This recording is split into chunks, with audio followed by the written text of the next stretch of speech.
Hey, what's up car fans and fellow dreamers out there? It's a reasonably okay day in the UK, so it's time for a new video.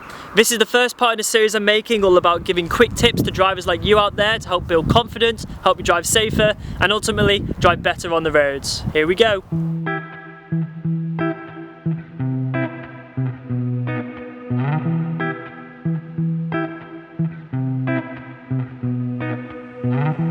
Every day she sees her life fade away and pass her by. What can she do? What can she do? This first one is quite an important one. It's something that as drivers we feel we need to do every now and then, and it's important to know how to do it safely because I think it's probably one of the most dangerous things we have to do, and it's of course overtaking. So in this short and simple video I've separated it out into 4 points. The first one being confidence. You've got to be able to back yourself and commit to overtaking. Not only will this help you overtake safely, but it'll also help you in your everyday driving. Number 2 is all about knowing your car. It's about knowing what gear is best to accelerate in, the performance and acceleration your car can provide, and that of course gives you the idea of how long it takes you to overtake a car, for example. So when it comes to actually overtaking, you want to know how to change down gear smoothly. So for example, going from 5th to 4th, we're going to dip the clutch, you're going to pull it back into 4th, and as you do so, you're going to put your foot down the accelerator slightly.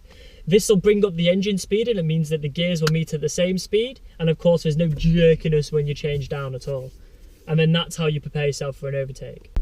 So just to give you a real life example, I'm going to get driving, I'm going to put the GoPro down here so you can see me changing from 3rd to 4th in a real life situation.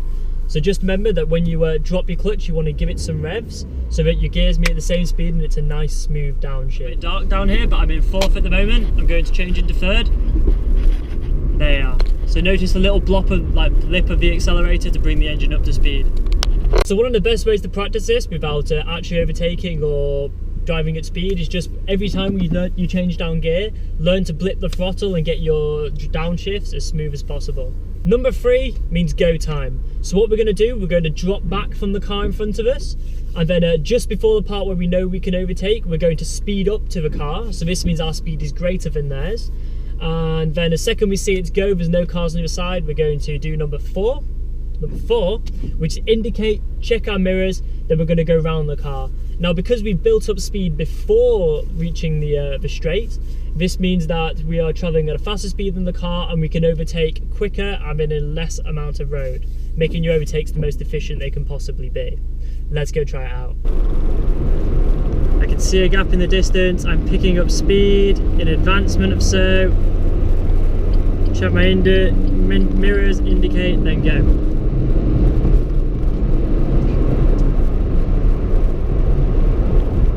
Back in, change back up. Right, so I think we got someone to overtake. So I've dropped down my gears, I did so smoothly, I can see there's a gap, I'm speeding up to do so.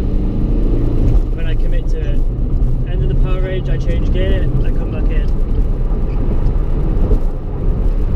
An important part of knowing how to overtake is also knowing when to not overtake, when it's not safe for you to do so. So just to run you through that whole procedure step by step, first of all, right, confidence.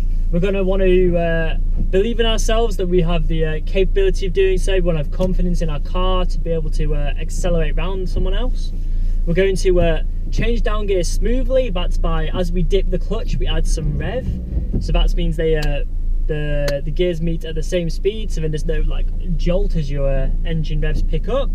And then we're going to go for it. So we're going to drop back from the car just before we know we have a straight or some room to do so. We're going to then accelerate towards the car, timing it so that then once we're at a reasonable amount of speed that is faster than the car in front of us, we can check our mirrors, we can indicate, we can pull out, and then we can overtake in the quickest time possible. But that's it for today, guys. Thank you very much for watching. Hopefully I've informed you a little bit on how to overtake, how to be a bit more confident with doing so, or even just taught you something you didn't know by rev matching when you downshift. And then unfortunately, because some silly sod filmed this video at rush hour, there was a lot of cars on the road, so of course it's harder to overtake because you struggle to find gaps on the other side. But we've done 2. I've given you an example, I've run you through what to do, and I'll see you in the next video. Sweet.